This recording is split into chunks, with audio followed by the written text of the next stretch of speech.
உங்களுக்கு நகை வாங்கணும்னு ஆசையா? யாரால் நகை வாங்க முடியும்? சுக்கிரன் உங்கள் ஜாதகத்தில் உச்சமாக இருக்கா, நீங்கள் நகை வாங்கலாம்.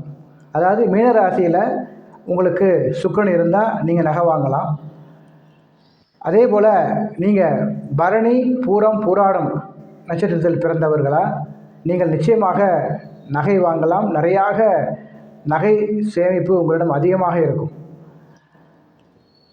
மூன்றாவதாக சுக்கிரன் குருவோடு சேர்ந்திருக்கு உங்கள் ஜாதகத்தில் அப்படின்னு வச்சுக்கிட்டோம்னா, அப்பையும் உங்களுக்கு நகை வாங்க வாய்ப்பு அதிகம்.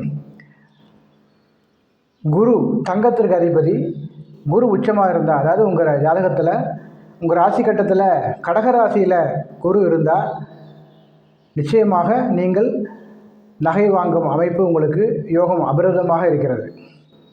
அதுபோல்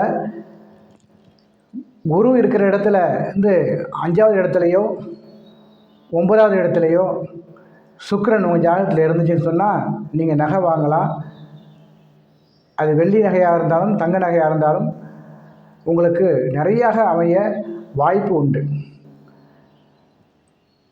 கடைசியாக ஒன்றே ஒரு முக்கியமான விஷயம், அதுதான் முக்கியம். நீங்கள் சனி உங்கள் ஜாதகத்தில் சுக்கிரன் இருக்கிற இடத்துக்கு வரும்பொழுது, அதாவது சுக்கிரன் மேஷராசியில் இருந்தால் அங்கே சனி வரும்பொழுது, அல்லது சுக்கிரன் மீனத்தில் இருக்கும் பொழுது அங்கே குரு வருடம் பெயரும் பொழுது குரு அந்த சுக்கிரனை தொடும் பொழுது நீங்கள் நகை வாங்கலாம்.